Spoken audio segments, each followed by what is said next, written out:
Hey guys, ready for a new NBA story? Let's relive the moments that made history. The greatest plays, the biggest rivalries, and the legends who changed the game forever. Frank Kaminsky. He made an incredible impact during his senior year at the University of Wisconsin-Madison. In the 2014 to 2015 season, he went on to average 18.8 points, 8.2 rebounds, and 2.6 assists, leading Wisconsin to the national championship game. Some of his skills were notable, from his footwork, perimeter shooting, and basketball IQ. It went on to earn him the National Player of the Year honors, and by the time the NBA came calling, he was drafted 9th overall by the Charlotte Hornets in 2015. He was spotlighted as the modern stretch big, but as he tried to replicate what he had done in his NCAA days, he struggled with the defense big dog and stronger centers of the league. During his rookie season, he went on to deliver 7.5 points and 4.1 rebounds per game, which was a commendable number for his rookie year. But after what seemed like a promising rookie, Kaminsky went on to play 7 more active seasons in the league, delivering as a scoring lad with 3-point range. His notable period was during his second season in 2016/2017, when he went on to average a career high of 11.7 points per game for the Charlotte Hornets. Fast forward to 2021 with the Phoenix Suns against the Portland Trail Blazers, he went on to deliver a career high 31 points and also made it to the NBA Finals in 2021. He went on to remain a consistent perimeter threat for his size, thereby finishing with a 427 three-pointers. But in 2022, he suffered some knee issues and a stress reaction, which led to him being waived. But during this time, he couldn't sustain that momentum he was building anymore and went on to play in Europe. Doug McDermott. Only a few scorers in the history of the NCAA were as prolific as Doug McDermott at Creighton University.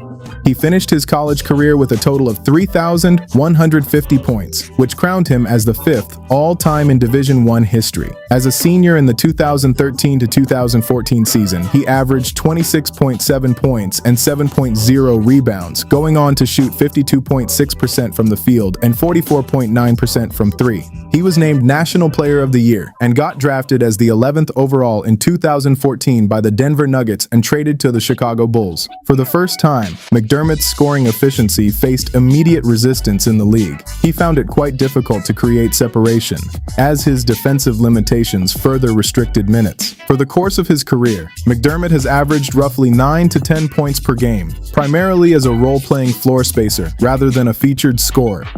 Christian Laettner. Christian Laettner is one of the most decorated collegiate players. He played for Duke University from 1988 to 1992. And during his time at collegiate level, he went on to lead Duke to back-to-back and NCAA championships, both in 1991 and in 1992, where he also went on to become the only player to start in 4 consecutive Final Fours. In his senior season in 1991 to 1992, he went on to average 21.5 points, 7.9 rebounds, and shot on 57.5% from the field, while also maintaining a near-perfect 83.6% from the free throw line. He had a solid legacy at the collegiate level, and one of the moments that stands out is the iconic game-winning buzzer beater he had against Kentucky in 1992. While he finished his college career with over 2,400 points and was named the National Player of the Year, reality dawned on him when he moved to the NBA. Drafted as 3rd overall in 1992 by the Minnesota Timberwolves, there were high expectations of him considering what he has been able to do at the collegiate level. However, despite having a longer duration in the NBA, he never seems to reach that superstar level which many expected of him. During the course of his NBA career, he played a total of 13 seasons and averaged 12.8 points, 6.7 rebounds, and 2.6 assists per game. It felt like a good number, but it was far from the dominance that was expected of him based on what he did in college. He was able to make one All-Star appearance in 1997, but never became that franchise cornerstone which fans had projected when he got drafted. Laettner became another player who had the best time at college basketball, but couldn't replicate the success in the NBA. Mateen Cleaves. In 1999 to 2000 at Michigan State University, Mateen Cleaves went on to average 15.8 points, 6.9 assists, and 3.8 rebounds per game. His shot was bankable at 42.1% from the field and also led the Michigan State to the 2000 NCAA championship, where he earned himself Final Four Most Outstanding Player honors. Cleaves finished his collegiate career with a total of 1,966 points and 816 assists, thereby ranking among the league's statistical leaders. During his NBA debut, he was drafted 14th overall in the 2000 NBA draft by the Detroit Pistons. He went on to play for 4 franchises across 6 NBA seasons and averaged 3.6 points, 2.1 assists, and 1.1 rebounds per game. He didn't live up to the expectations fans had for him, as they saw the potential he carried from the NCAA, but he couldn't replicate even half of that performance in the NBA. His highest single-season scoring average was 5.4 points per game as a rookie in the 2000 and 2001 season. He went on to appear in a total of 167 NBA games. Thanks for subscribing. Don't forget to like the video. Ed O'Bannon. Man was known as a superstar at UCLA, where he was able to deliver optimal results and led the Bruins to the 1995 national championships and also swept through every major National Player of the Year award. But just like his contemporaries, he was unable to convert his high performance from the college to the NBA. He was drafted 9th overall by the New Jersey Nets in 1995. Despite the high expectations set for him, he often struggled with physical limitations and confidence. He had setbacks from reconstructive knee surgery earlier in his life. When he got to New Jersey in 1995, he played through with them till 1997, which also happens to be his most active season in the league. He averaged 6.2 points per game in his rookie season, and when he was traded to Dallas Mavericks in 1997, he played only a total of 19 games and went on to average 2.4 points per game before being waived. After his NBA shortcomings, he went on the international route and played for 7 more years in Greece, Italy, Argentina, Poland, and Spain. He was tagged as a bust, as he couldn't live up to the expectations of the league. A comparison of his career in both the NCAA and in the NBA. In college, competing in the NCAA, he played 117 games. During that stretch, he averaged 15.5 points per game, pulled down 7 rebounds, and dished out 1.8 assists, all while shooting an efficient 48.4% from the field. But in the NBA, across 128 games, the numbers told a different story. His scoring dropped to 5 points per game. He averaged 2.5 rebounds and 0.8 assists, with a field goal percentage of 36.7. Sheldon Williams. Sheldon Williams, popularly called the Landlord, completed his 4-year career at Duke University in 2006 as a senior, averaging 18.8 points, 10.7 rebounds, and 3.8 blocks per game, with a solid shooting of 56.1% from the field. He earned National Defensive Player of the Year honors twice and finished his collegiate career with 2,192 points, 1,262 rebounds, and 422 block shots. He stands as one of the most decorated players in the history of the NCAA. He also clings to the all-time leader in blocks with 422 and rebounds 1,262 in the NCAA program. And in giving him his honor, his jersey, 23, was retired in 2007. Williams was drafted into the NBA as 5th overall in 2006 by the Atlanta Hawks and went on to play for 7 different NBA teams over the span of 6 seasons in the league. He was more of a journeyman trying to fit into the league. He moved from Atlanta Hawks to the Kings, Timberwolves, Celtics, Nuggets, Kicks, and Nets. He appeared in 361 regional seasonal games where he averaged 4.5 points, 4.3 rebounds, and 0.4 blocks per game. This was lower than his average performance in the NCAA. Immediately after his NBA career, he crossed over to play on the international stage. Chris Dunn. Here is another bus player, Chris Dunn. He concluded his collegiate career at Providence College following the 2015 to 2016 season. That very year, he went on to average 16.4 points, 6.2 assists, 5.3 rebounds, and 2.5 steals per game over the span of 33 games. He had a notable shot of 44.8% from the field and 37.2% from three-point range, and 69.5% from the free throw line. He was named as the Big East Player of the Year and Defensive Player of the Year twice, while he went on to conclude his college tenure with a total of 1,458 points and 554 assists. Fast forward to his NBA debut, he was drafted 5th overall by the Minnesota Timberwolves in the 2016 NBA Draft. Dunn spent a solid 9 seasons playing in the NBA, where he went on to transition from a primary scoring prospect on the court to a journeyman defensive stopper. Through these multiple NBA seasons, he went on to appear in over 400 games, holding career averages of 7.6 points, 3.3 assists, 3.3 rebounds, and 1.3 steals per game, while shooting 40.7% from the field and 30.8% from 3. Despite his years and effort, he couldn't stamp his name as a superstar in the league. He was faced with poor shooting, as he struggled in the NBA to threaten from the perimeter, going on to shooting just 33.4% from three, which gave room for defenders to sag and clog off his offenses. Injury also set him back as he often battled with chronic knee and ankle injuries and underwent multiple shoulder surgeries. Jahlil Okafor stands as a generational post-scoring prospect at the collegiate level in Duke, but finding his bearing in the rapid NBA league of pace and space. His lone season of 2014-2015 at Duke was a testament in traditional low-post play, where he led the Blue Devils to a national championship. He averaged 17.3 points per game, 8.5 rebounds per game, and 1.4 blocks per game, while on a dominant 66.4 field goal. He clung on to several achievements at the collegiate level, where he was the consensus first-team All-American ACC Player of the Year, and also USBWA National Freshman of the Year. He was the first freshman in the history of ACC to be named as Player of the Year due to his elite footwork and soft touch when around the rim. And in 2015, he was drafted as the 3rd overall by the Philadelphia 76ers in the NBA draft. At the beginning, he had a good start, but faced a sharp decline. He was more of a mismatch when he came on board to the NBA, as the league abandoned the back to the basket, which was his main core. He couldn't fit into the quickness to guard the pick and roll, and he was often hunted by the opposing guards. Injuries were another factor for his sharp decline, as he faced a meniscus tear just at the end of his rookie year, subjecting him to several knee issues, which went on to sap his mobility needed on the court. He played a total of 7 seasons across the league for 5 different teams. He went on to accumulate a total career average of 10.3 points and 4.6 rebounds per game.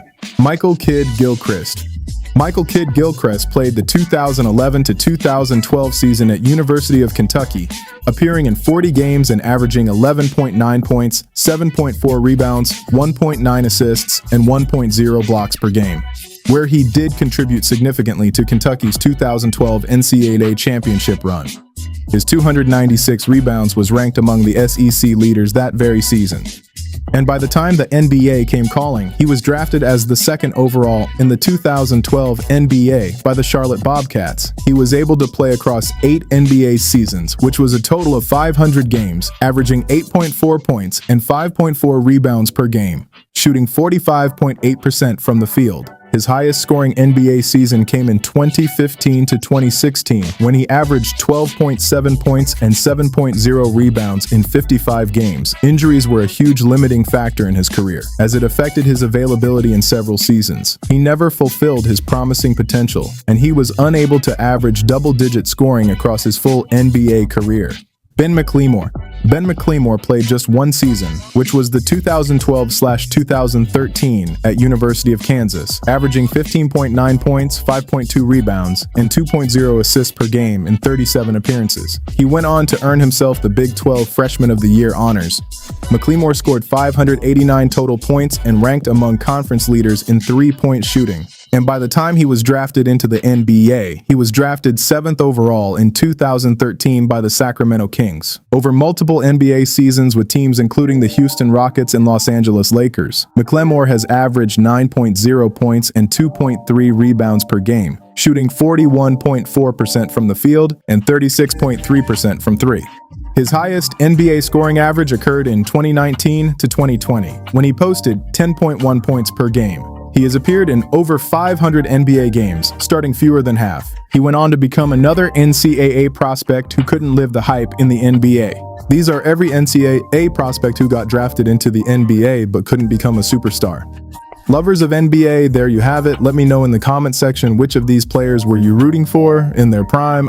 I'll be in the comment. Don't forget to like and share this video. Adam Morrison, averaging 28.1 points per game, and also went on to clinch the National Player of the Year honors with the Gonzaga University in the 2005 to 2006 season. He was one of the most outstanding scorers in college basketball during his time. From his deep-range shooting, crafty footwork, and his mid-post scoring, he was no doubt one of the unguardable players on court at the collegiate level. During his sophomore year in 2004 to 2005, he was averaging 19.0 points per game, 5.5 rebounds per game, 31.1% 3P, and 49.9% field goal. And during his junior year in 2005 to 2006 season, he was crushing it really hard, averaging 28.1 points per game, 42.8 3P, and 5.5 rebounds per game. His 2005/2006 season brought him the title consideration of one of the greatest scoring seasons in modern college basketball, where he went on to share the National Player of the Year with J.J. Redick, and also led Gonzaga to the Sweet 16. The hype was built around him, and many considered him to be one of the next big things in the NBA. However, what stands out in the collegiate might not necessarily be the best in the NBA. He got into the 2006 NBA draft as the third overall pick by the Charlotte Bobcats. His rookie season was expected to put the icing on the cake, but it turned out the other way. Morrison went on to struggle with efficiency, defensive struggles, and also a devastating ACL injury in 2007, which made him miss his entire second season. Despite returning from injury, he often struggled with confidence and athleticism. He was later traded to the Los Angeles Lakers, where he went on to win 2 championships to his name, despite being a bench player contributing minimal effort. He became a shadow of his collegiate years when he moved to the NBA. Over the course of his 4 NBA seasons, he went on to average 7.5 points per game, 2.1 rebounds per game, while his field game dropped from 50.3%, which he did in college, to 37.3% in the NBA. Jimmer Fredette, known as a national phenomenon at Brigham Young University. Jimmer Fredette was that promising player who was averaging 28.9 points and proceeded to win the National Player of the Year during the 2010/2011 season. At the NCAA level, he was averaging 18.7 points per game, 2.6 rebounds per game, 45.5% field goal, and 39.43 His ability at the collegiate level paved way for him easily into the NBA, as he got drafted 10th overall by the Milwaukee Bucks in 2011 and later traded to the Sacramento Kings. Fredette was one of the college players who came into the league with high expectations. Unfortunately for him, he couldn't replicate any of his college performances in the NBA. During his best season in the NBA in 2011/2012, he was averaging 7.6 points per game, 1.2 rebounds per game, and by his final season in the league in 2018/2019, he was averaging 3.7 points per game and 1.2 rebounds per game. His decline was so sharp and obvious that his best performance was far behind him. While he remained a strong free throw shooter at 87.9%, his field goal percentage dropped from 45.5 in his college career to 40.9 in the NBA. He totally struggled to fit into the league, as the elite professional defenders made things complicated for him. Greg Oden. He was a dominant force who understood the concept of the game. He was a consensus All-American and went on to lead the Buckeyes to the 2007 National Championship game. Despite his 2006/2007 lone season sprinkled with a wrist injury, he went on to become the premier defensive anchor in college basketball. During his college final game in the 2007 National Championship, he went on to average 25 points, 12 rebounds, and 4 blocks against a Florida team that featured multiple future NBA stars. He looked so promising both on papers and on the court. He got drafted as number 1 overall in 2007 by the Portland Trail Blazers, way ahead Kevin Durant, but he ran out of luck as he played only 82 games for Portland across 5 seasons, before being waived to the Miami Heat in 2012, where he appeared in 23 games and reached the NBA Finals before his playing career ended. He missed out on his first season in the NBA, following a microfracture surgery. Despite showing signs of efficiency, he was not able to sustain a regular role.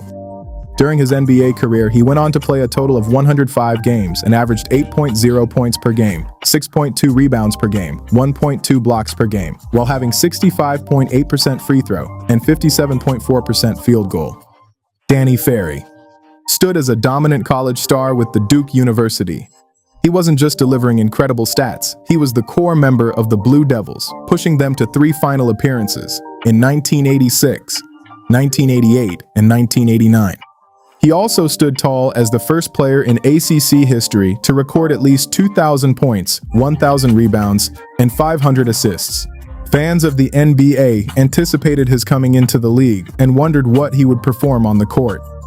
Fast forward to 1989, Ferry was drafted number 2 overall by the Los Angeles Clippers. However, something odd occurred. He bannily refused to play for the Clippers and went on to spend his first professional season in Italy, playing for the Decennio Messaggero Roma in 1989/1990, where he averaged 22.6 points per game and 6.5 rebounds per game. before debuting for the Cleveland Cavaliers. He was on a 10-year contract when he decided to join the Cleveland Cavaliers via a trade option. He was signed on a 10-year, $34 million guarantee. This happened because he couldn't become a star early during that contract. So the bust label was often used by fans who felt his output on the court didn't match up to the salary or even the draft position he got. As time went on, he couldn't make it to an all-star, so he tried to reinvent himself as that three-point shooting role player. He was able to cling on to an NBA championship with the San Antonio Spurs in 2003 before going ahead to retire. He went on to play a total of 13 NBA career seasons, where he played in 917 games and averaged 7.0 points per game, 2.8 rebounds per game, 1.3 assists per game, and a 44.6% field goal. Shabazz Muhammad. He went on to play for only one collegiate season, and that was the 2012 to 2013 season at the University of California, Los Angeles, where he averaged 17.9 points and 5.2 rebounds per game. He earned himself the All-Pac-12 first-team honors and finished among the conference's leading scorers as a freshman. As he progressed to the NBA, he was drafted 14th overall by the Utah Jazz in 2013 before being traded to the Minnesota Timberwolves. Shabazz Muhammad was another promising prospect from the NCAA who crossed and almost lost all of his momentum. He was able to play across over 5 seasons in the NBA, 2013 to 2018, averaging a total of 9.0 points and 2.8 rebounds per game, and shooting 43.4% from the field. He recorded his highest scoring season in the NBA during the 2014 to 2015 season, where he averaged 13.5 points per game in 23.8 minutes. Subscribe and share for more NBA content. Thanks. Hasheem Thabeet. If there was one way to define him, it is defense. Hasheem Thabeet's collegiate performance at the University of Connecticut averaged 13.6 points, 10.8 rebounds, and 4.2 blocks per game as a junior in 2008 to 2009. He won consecutive Big East Defensive Player of the Year awards and was widely regarded as the premier rim protector in college basketball. His interior presence powered UConn to a Final Four appearance, elevating his draft stock significantly. And in 2009, he was drafted second overall by the Memphis Grizzlies in the NBA draft. There were a series of expectations from him, as many saw him as a franchise anchor, elite defensive big, and a long-term cornerstone. But instead, his offensive limitations and slow foot speed were exposed almost immediately. As a rookie, he went on to average just 3.1 points and 3.6 rebounds in short minutes. He was even assigned to the G League during his first season, which was an alarming development for a number 2 pick. Across 5 NBA seasons with multiple teams, Thabeet went on to average 2.2 points and 2.7 rebounds per game. His collegiate advantage of 7'3" was neutralized by stronger and faster professionals. Without refined post moves or lateral mobility, he struggled to stay on the floor. Tyler Hansbrough. Popularly known as Psycho T, he was one of the most highly decorated players in the history of the NCAA. The energy and style in which he plays at the collegiate level did translate to a role player in the NBA. Hansbrough's professional career was labeled a bust, mainly because of his extraordinary college domination. He was a 4-time first-team All-American at North Carolina and is still the all-time leading scorer in the Atlantic Coast Conference. He played a total of 142 games during his NCAA career, averaged 20.2 points per game, 8.6 rebounds per game, and a 53.6% field goal. And by 2009, he was drafted 13th overall by the Indiana Pacers. Despite his promising potential from the college, he was only able to play 7 career seasons in the NBA and was unable to attain that superstar status many projected he was going to be. During his days at the Pacers from 2009/2013, which happens to be his most productive years in the league, he averaged a career high of 11.0 points per game during the 2010/2011 season. And by the time he moved to Toronto Raptors in 2013 to 2015, he was only able to serve as a key interior energy player off their bench. And his final NBA season came with the Charlotte Hornets in 2015 to 2016, where his minutes on the court and production dropped to an all-time 2.4 point per game. His college legacy did outshine his NBA career. During his NCAA, he finished his career with a 2,872 points that stands as a league record. He was crowned the free throw king with a total of 982, made it to the National Collegiate Basketball Hall of Fame in 2023. Thomas Robinson. His final season at the University of Kansas was quite emphatic. In the 2011 to 2012 season, he averaged 17.7 points and 11.9 rebounds, earning himself the consensus All-American honors and leading Kansas to the national championship game. Robinson understood how to combine physical rebounding with efficient interior scoring, thereby shooting over 50% from the field. He was drafted 5th overall in 2012 by the Sacramento Kings. Robinson entered the league projected as a high motor power forward, ready to contribute immediately to the league and get his name stamped as a high performer. But instead, his professional career became defined by instability. He was traded multiple times within his first 2 seasons, and his stats drop-off was sharp. He averaged 4.9 points and 4.8 rebounds across 6 NBA seasons. His lack of elite height for a power forward and limited perimeter skill set went on to restrict his role in the league. On the defensive part, he struggled so badly as he tried guarding quicker forwards, while offensively he lacked a consistent mid-range or three-point threat. While he was in college, effort and strength separated him from opponents, but this time in the NBA, nearly every player he came across matched that intensity and exceeded it athletically. Anthony Bennett. Anthony Bennett's rise was so swift for a player of his caliber. At University of Nevada, Las Vegas, he averaged 16.1 points and 8.1 rebounds as a freshman in 2012 to 2013 season, while shooting 53% from the field and 37.5% from 3.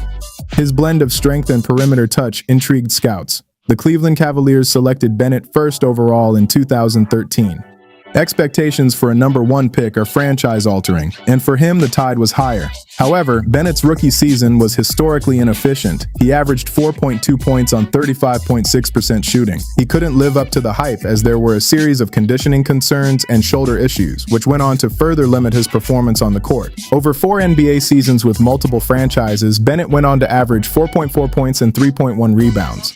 He never secured a consistent rotation role, unlike in college where he could overpower defenders, but the reality in the NBA neutralized his strength advantage. His defensive awareness and his conditioning were questioned throughout his tenure. He remained one of the most scrutinized number 1 picks in the history of the league. Tyrus Thomas. He was a standout freshman at LSU where he clung on to the 2006 SEC Freshman of the Year. His career at the college made way for him to easily cross over into the NBA, drafted as 4th overall pick in the 2006 NBA draft by the Chicago Bulls. The expectations for him were quite clear: elite rim protection, dynamic weak side defense, and developing offensive upside. Although his early momentum included a 10.8 points, 6.4 rebounds, and 1.9 blocks per game average in his 2008 to 2009 season. However, he encountered several inconsistencies with his development.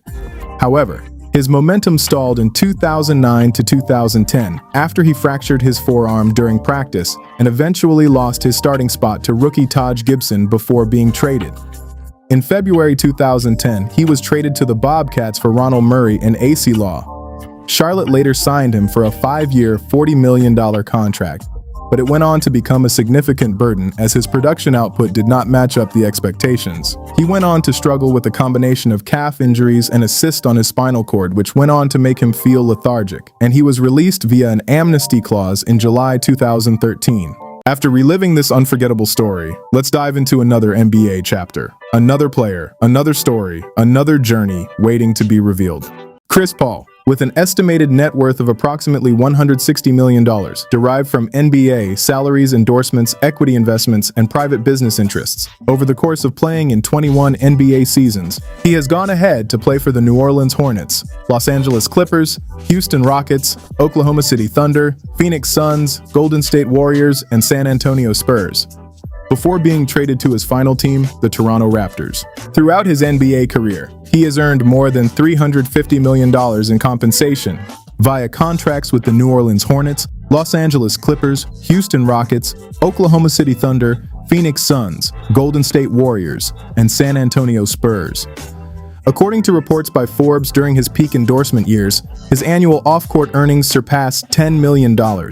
Paul holds key investments in several sectors, and Key has several investments in sport ownership. He holds equity in Angel City FC, a national women's soccer league franchise based in Los Angeles. His investment in other sports sectors includes the soccer tournament and the Rajasthan Royals, an international sport. Paul owns a minority stake in the Rajasthan Royals, a franchise competing in the Indian Premier League, IPL. The IPL is one of the highest revenue cricket leagues globally, with franchise valuations reaching hundreds of millions of dollars. And in production, he owns ODIP, productions that are responsible for creating contents for platforms like Disney Plus and ESPN. He also serves as a major investor and brand ambassador for Beyond Meat, and also went on to launch his own plant-based snack line called Good Eatin' through GoPuff. Chris Paul also has investment deals in Hyperis, a recovery tech platform, Watchbox, which is a luxury watch company, and Koya, a plant-based protein. He also owns an equity stake in Rhone, a premium men's activewear company. His involvement is structured as a business partnership that includes ownership participation rather than solely an endorsement arrangement. Rhone operates in the performance apparel market and distributes products through both direct-to-consumer and retail channels. Paul also spun in the Professional Pickleball Association and became a team owner within the organization. In 2021, Paul invested in Overtime, a sports media company with its core demographics as Gen Z, through digital basketball content. Overtime later launched the Overtime Elite (OTE), a professional basketball league that offers an alternative development pathway for high school-age players. His investment here includes equity exposure to both the media platform and its affiliated league operations. Paul maintains endorsement agreements with State Farm, Jordan Brand, a subsidiary of Nike, and Panini America. His State Farm partnership has included a national advertising campaign featuring the Cliff Paul character in recurring television commercials. While his Jordan Brand contract includes signature footwear and branded apparel releases under Nike's distribution network, Panini America has had him featured in officially licensed NBA trading card products under a long-term marketing agreement. His real estate portfolio includes multi-million-dollar residential properties in California and Texas. According to several public records, it reveals he has several high-valued property transactions throughout his career. James Harden. James Harden's business identity is built around equity and not necessarily his appearances. With an estimated net worth of $165 million, his wealth is anchored by over $411 million in his NBA career salary, ranking him among the top 5 all-time earners in league history. Throughout his 17-season NBA career, James Harden has played for the Oklahoma City Thunder, Houston Rockets, Brooklyn Nets, Philadelphia 76ers, and Los Angeles Clippers before joining his current team, the Cleveland Cavaliers. In 2019, Harden made one of the most publicized athlete investments in the restaurant industry when he became a major franchisee of Houston-area Wingstop locations. He reportedly owned more than 25 franchises at one point, and this L was not a brand ambassador deal. It was more of an operational ownership. His involvement aligned with his Houston Rockets tenure, embedding his business footprint directly into the city's economy. He also signed one of the largest sneaker endorsement deals in the history of the NBA when he joined Adidas in 2015. The contract was reported at $200 million over the span of 13 years. Adidas built its basketball division heavily around Harden's signature line, making him one of the brand's cornerstone athletes during its push against Nike dominance. But beyond the sneakers and fast food, Harden has invested in body armor prior to its acquisition by Coca-Cola. That investment matured when Coca-Cola purchased the remaining stake in 2021, delivering significant returns to early stakeholders of the company. He also went on to acquire a minority ownership stake in the Houston Dynamo and Houston Dash, both MLS and NWSL teams, thereby positioning him inside the professional soccer ownership circus. Harden has endorsements with Beats by Dre, State Farm, and other global brands. Forbes has consistently ranked him among the top-earning NBA players, with annual income surpassing $45 million in peak years. His investments were often concentrated in Houston while he played there, embedding his business operations locally rather than spreading globally without attachment. This way he's able to see and monitor things right on site. If you're enjoying this, ensure you subscribe to the channel and drop a like. Thanks, Magic Johnson. When Magic Johnson retired in 1991 after announcing he was HIV positive, the stigma from other players, the worries of the fans, and the level he had worked to get himself to, many assumed his financial prime had ended with his playing career. But instead of that, his retirement became the starting point of one of the most disciplined business expansions in sports history. In a legendary 13 seasons of the NBA run that defined the Showtime era of the 1980s, Magic Johnson played exclusively for the Los Angeles Lakers, where he orchestrated 5 championship runs and secured 3 MVP trophies before his initial retirement in 1991. Despite a brief, celebrated return to the Lakers roster for 32 games in 1996, His entire on-court professional legacy remains tied to this single iconic franchise. Magic Johnson, with a net worth of $1.5 billion, his enterprise was not launched as a vanity brand. It was strategically structured as an investment holding company targeting underserved markets. In the 1990s, he went on to partner with Starbucks in a 50-50 venture to open locations in some urban markets, to open over 100 cafes in black neighborhoods, which several major corporations had historically avoided. His strategy for this partnership was quite simple, proving that minority communities were commercially viable when treated as long-term customers rather than short-term prospects. After scaling successfully, he went on to sell his Starbucks stake back to the company for an estimated $75 million. Johnson invested heavily in commercial real estate, particularly shopping centers and movie theaters, Magic Johnson Theaters, collaborating with Lowe's to bring high-quality entertainment to underserved communities.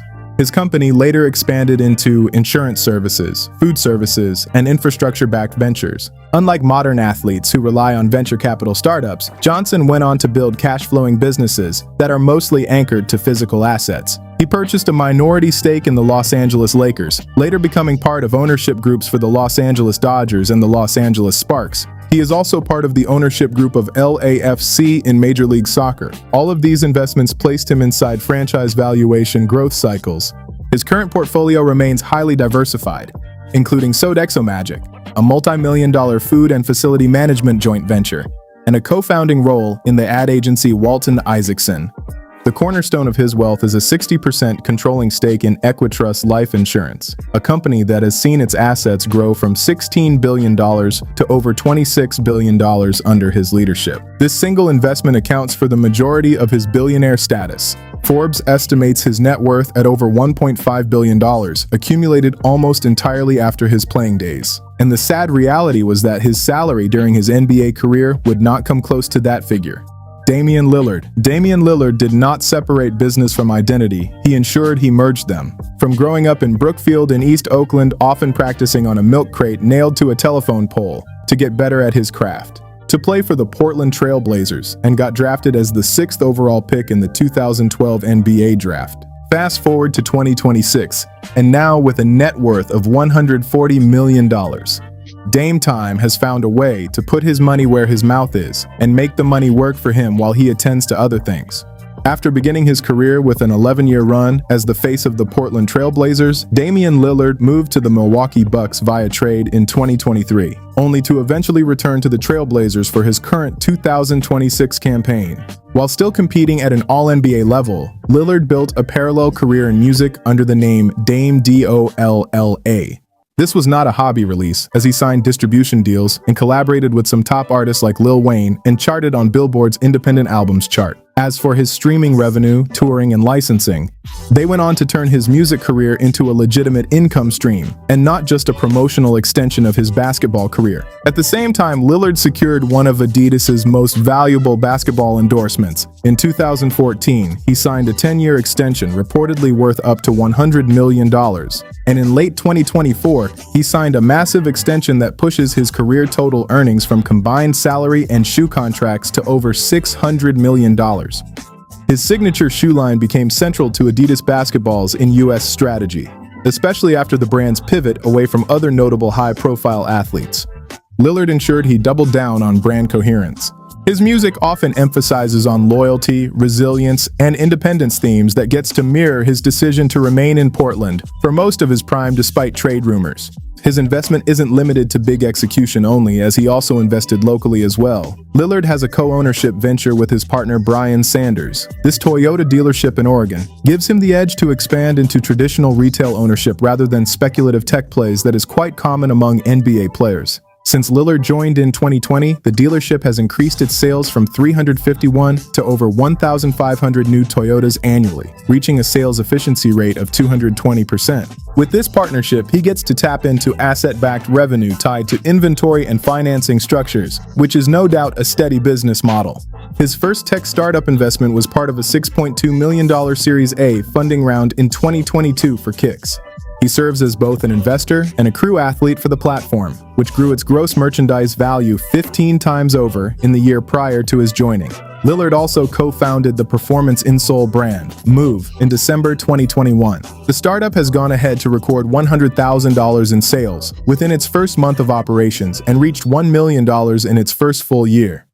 His other endorsement portfolio is solid, as he collaborates with the likes of Gatorade, Hulu, BioFreeze, and Foot Locker. His real estate portfolio includes West Lynn Estate, purchased for $6.7 million, featuring 5 bedrooms and 12 bathrooms. Lake Oswego, with a current valuation of approximately $2.8 million, and Tualatin Residence, a custom-built mansion serving as his primary residence in Oregon. He is one player with strategic investments, but acts like he knows nothing about investment. Michael Jordan. A net worth of a whopping $3.8 billion, Michael Jordan stands strong in his investment portfolio. From being an underdog to icon, that was famously defined by his failure to make his high school varsity team as a sophomore, to become a legendary competitive player that gets standing ovations whenever he walks on court. In 1984, Michael Jordan almost signed with Adidas, as Nike was not his first choice. However, Adidas was his preference coming out of North Carolina, and Converse already dominated the NBA with Magic Johnson and Larry Bird. As at the time, Nike was known more for running shoes than anything related to basketball. But what changed everything was structure. Nike offered Jordan a 5-year deal worth $2.5 million, which was unprecedented for a rookie, plus he got royalties on every shoe that was sold. That very royalty clause in this deal became the foundation of one of the most profitable athlete partnerships in the history of the NBA and sports at large. When the Air Jordan 1 launched in 1985, it generated over $100 million in revenue in its first year. The NBA even went on to fine Jordan for wearing the black and red colorway, which was against the rule of the game. But Nike used it as a marketing fuel, thereby paying the fines while also promoting the banned narrative. Air Jordan did not remain a signature line. It evolved into the Jordan brand, which is a standalone subsidiary under Nike. Today, Jordan brand generates more than $6 billion annually in revenue. Jordan reportedly earns roughly 5% in royalties on wholesale sales, meaning his yearly income from Nike alone can exceed $150 million to $200 million depending on sales performance. To put that into context, his entire NBA career salary totaled about $94 million. Jordan understood equity before most athletes discussed ownership publicly, and in 2010, he purchased a majority stake in the Charlotte Bobcats for approximately $275 million. At the time, the franchise was struggling financially and competitively. In 2023, Jordan sold his majority stake in a transaction valuing the Hornets at around $3 billion. That sale multiplied his original investment dramatically and cemented him as one of the most successful ownership exits in modern sports. Beyond basketball, Jordan co-owns 23XI Racing and NASCAR alongside Denny Hamlin. The team competes at the highest level of American stock car racing and represents Jordan's expansion into motorsports equity. His other notable endorsement portfolio also includes Gatorade, Hanes, Upper Deck, and McDonald's. Unlike the short-cycle modern endorsements, many of Jordan's partnerships have lasted decades, creating him an avenue of compounding brand value across generations. His real estate portfolio is another part of him that is not mostly spoken about. In Florida, his primary residence is a 26,000 square foot mansion in the Bears Club Jupiter, supplemented by a recent $16.5 million purchase in the same area in 2024. In Chicago, he continues to list his custom-built Highland Park estate for $14.8 million, a property that features a regulation-sized basketball court and his signature number 23 on the front gates. And he is involved in a luxury resort development in the Bahamas with a projected total project cost of $3.5 billion. He is, without a doubt, the master of investment in the history of the NBA. Many players follow his steps, and some stay motivated by him from afar. While there have always been a series of news about NBA players squandering their wealth and salary on impulsive buying of fast cars, partying, expensive wristwatches, clubbing, and frivolous deals, going from the pinnacle of the upper echelon to the lower pedestal where they find it difficult to meet their needs or even pay their bills, and totally become a shadow of themselves, either being kicked out of their homes or running into bankruptcy. However, there are more players on the other side who are quite strategic about their income, their wealth, and their overall investments. There you have it, every NBA player with the most impressive side hustles. Lovers of NBA, let me know in the comments section which of these players' investments are you finding out for the first time and whose investment stands out for you. I'll be in the comment. Don't forget to like and share this video. Thanks. LeBron James. An investor straight out of high school in 2003, LeBron James made his way into the NBA as the most hyped prospect in decades, and what makes him stand out wasn't just his performance, it was his ability to control things. LeBron James's 2003 rookie season was the catalyst for a revolutionary lifetime investment business model that redefined athlete wealth. Upon entering the NBA, James famously rejected a $10 million check from Reebok to maintain his long-term leverage. He eventually signed a landmark $90 million deal with Nike that evolved into a lifetime partnership now valued at over $1 billion. At the age of 21, he went on to fire his veteran agent and establish his own company with his three closest childhood friends: himself, Maverick Carter, Rich Paul, and Randy Mims, and called the company LRMR Ventures. The company was meant to manage both his marketing and portfolio, and with this, he was able to take total control of his brand and the narratives. His company shifted his deals from athletes-based to an equity-based deal. In 2008, Beats by Dre came knocking for an endorsement deal, but in exchange of promoting the headphones, LeBron James went on to acquire an early equity stake in the company. And by the time Apple bought the company, Beats, for $3 billion in 2014, he made a whopping $30 million from the deal. Fast forward to 2011, Fenway Sports Group, a multinational sports holding conglomerate, needed him for a deal, but he was able to secure a 2% stake in Liverpool Football Club in exchange for a joint venture marketing deal with the club. And that 2% stake of 2011, which was worth $6.5 million as it then, has now grown in value to approximately $90 to $100 million depending on the stock market. It didn't end there. In 2012, James invested less than $1 million into Blaze Pizza for a 10% share when it was a small chain, and by 2017, his stake in the company had risen to $25 to $35 million. He went on to walk away from his $15 million McDonald's renewal in order to focus on his partners. By 2020, his company evolved into Spring Hill Company. It became a powerhouse that merged with media investors, Fulwell 73, in a deal that skyrocketed the value of the company to $725 million. His company has gone on to produce solid projects like The Shop, which is an HBO talk show centered around athlete conversations, and films. His Nike deal, which he signed at 18 years of age, is still active as it became a lifetime contract for him. The contract is worth over $1 billion. This very deal set him apart from the majority of athletes as he gets royalties, long-term equity from this deal. By the year 2022, LeBron James was the first active NBA player to ever reach billionaire status according to a report by Forbes, with a present net worth valued at $1.3 billion. Despite all of his side quests, LeBron James still earns well from his playing career in the NBA. Kevin Durant.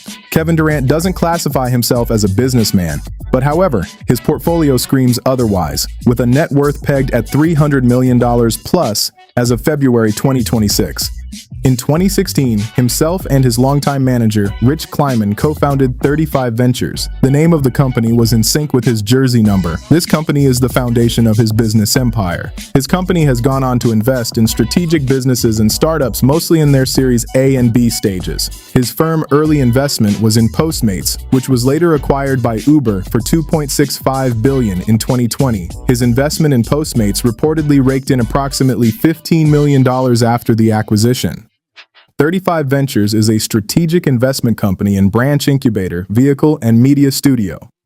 And he has invested in over 75 companies and still counting. His investment has spanned across various sectors like tech, food, sports, and fintech. Some of his notable investments include Acrons, Coinbase, Robinhood, and Postmates. His investment in Coinbase went on to back the exchange platform early, and he saw a 54-fold valuation increase upon its IPO. Durant also went on to acquire a 5% stake in Major League Soccer Philadelphia Union and an open option for another 5%. He's also involved Gotham FC and Boardroom, a media platform that was confounded with Kleiman. While he has his money spread across other sectors actively working for him and increasing in value over time, his deal with Nike is still active. In 2014, he went on to sign a 10-year contract that was reportedly worth $300 million, with potential of reaching $1 billion during his lifetime. Over the years, he has released a total of 18 signature shoes.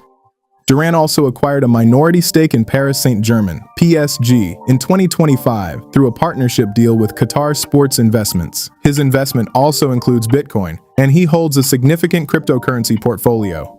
Recently, he has invested in REC, a recreation software company, Spindrift, and TWRW Sports.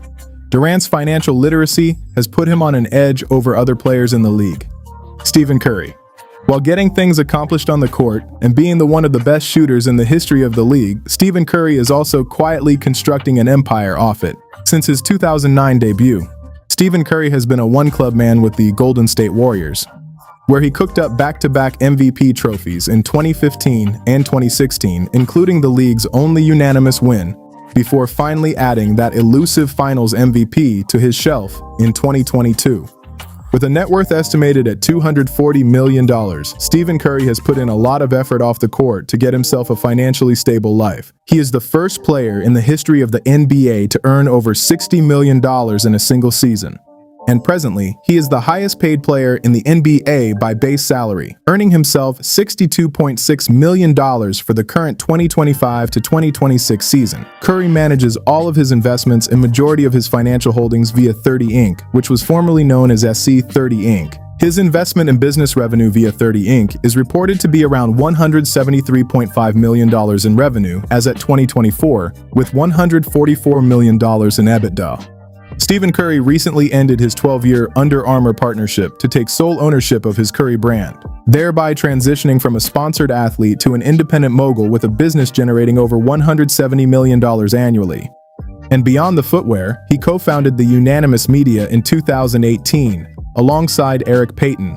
The company is a multimedia company that focuses on family, faith, and sports-driven storytelling, although it operates through major partnerships with Sony Pictures and Comcast NBC Universal. Some of their notable projects include the Oscar-winning The Queen of Basketball, the comedy Mr. Throwback, and the February 2026 animated film GOAT. The company also spans publishing and podcasts to amplify diverse, inspirational voices. And in 2020, Stephen Curry joined Oxygen Beverages as a strategic partner and lead investor to promote their pH-balanced water with electrolytes. Beyond being a brand ambassador for them, his equity-based deal focused on scaling the company's retail presence. This partnership remains part of his long-term vision of investing in health-conscious consumer goods. His other notable stake and investment are shared in tech ventures. He had a significant investment in FTX before its collapse. Curry is into real estate, with his personal real estate portfolio valued at approximately $90 million, backed by several high-profile properties in California and Florida. His other notable brands are Chase, Infinity, and Rakuten. According to Forbes, Curry off-court earnings is reported to be around $40 million plus annually, while his on-court earnings are pegged at a base salary of $59,606,817. This marks his 9th consecutive year he has held the title of the league's highest-paid player. If you enjoy this kind of NBA content, ensure you subscribe to the channel. Thanks. Giannis Antetokounmpo. Giannis Antetokounmpo stands as one of the cornerstones of the Milwaukee Bucks, leading the team as a top MVP player while also expanding his global business. Before the contract and the championship parades, Giannis was well known to be the guy who sells sunglasses and watches on the street of Athens, alongside with his brothers, all in a bid to make ends meet for themselves and the family. However, things changed when he made his way to the NBA court. Giannis started with Nike as a rookie, but his 2019 MVP win turned him into a global superstar. His Zoom Freak sneakers became a massive hit, exploding across Europe and Africa. This success gave him a huge power at Nike, proving that a player from Greece could sell more shoes worldwide than almost any American star. Giannis is one of the highest-paid athletes globally, with a net worth estimated between $94.4 million and $110 million as of early 2026. In 2023, he expanded his portfolio into ownership, where he joined a group that purchased a stake in the Milwaukee Brewers, making him a minority owner in a Major League Baseball franchise. That move was classified as strategic and placed him in the category of active NBA players owning stakes in other professional sports teams, which is a rare space typically reserved for retired legends in the game. He also became a shareholder in Nashville SC, a Major League Soccer team, adding to his multi-sport investment deal. These ownership positions are structured as equity stakes, meaning his wealth grows alongside franchise valuations. While he has his ground covered in sports, he also has numerous endorsement portfolios, which includes Google Pixel, JBL Audio, WhatsApp, and T-Mobile. Over the years, Forbes has consistently listed him among the highest-paid athletes globally, with annual earnings exceeding $80 million when combining salary and endorsements. Giannis has been vocal about his desire to spend more wisely. Early in his NBA career, he reportedly remitted the majority of his earnings back to his family in Greece. Back in 2022, himself and his brothers launched Antetokounmbrous, a brand encompassing apparel and media initiatives. The brand is heavily focused on family identity, using their collective NBA presence as leverage. The majority of his deal and investments are solid assets targeted for long-term gain. Russell Westbrook net worth is estimated to be between $300 million and $375 million. Currently in his 18th NBA season with the Sacramento Kings as a point guard, starting with the Oklahoma City Thunder in 2008. Russell Westbrook's NBA journey has progressed through the Houston Rockets, Washington Wizards, Los Angeles Lakers, Los Angeles Clippers, and Denver Nuggets, and in his current 2026 tenure with the Sacramento Kings. Westbrook has always been one of the fashion icons in the league, as he has always found treating arena entrances like runway shows. In 2017, he launched the Honor the Gift and high-end streetwear clothing line that was inspired by his Los Angeles upbringing. This business is worth over $50 million. His endorsement with the Jordan brand is one of his valuable partnerships. He signed an extension of this deal in 2017 for a 10-year extension. This deal is reported to be worth $150 million, which is the most expensive total contract in the history of the Jordan brand. He also has a deal with Hennessy, where he serves as a primary brand ambassador. Unfortunately, the exact amount of this deal wasn't disclosed to the public, but experts have reviewed it to be approximately $3 million to $5 million per year. He also has an endorsement deal with PepsiCo to promote Mountain Dew. This deal is estimated at $1 million annually. He also owns a digital agency called RW Digital, responsible for marketing campaigns for large companies. This business is projected to earn a revenue of $37 million later this year. Westbrook also has an active equity in Varo Bank. His stake in the company is estimated to be worth over $100 million. He also owns equity with Poppy and Magic Spoon. His stakes in these food and beverage companies are both valued to be over several millions of dollars. And recently, he invested over $10 million into OKC Energy FC, with his deal which includes ownership in a new stadium and the surrounding real estate in Oklahoma City. He also has a business operation in the eyewear market with the brand Westbrook Frames, a brand that expanded his fashion presence beyond apparel. Some of his other notable endorsement portfolio includes Samsung and True Religion. During his peak earnings years, Forbes listed him among the top 15 highest paid athletes worldwide, while his off-court earnings have exceeded $25 million annually in strong endorsement deals.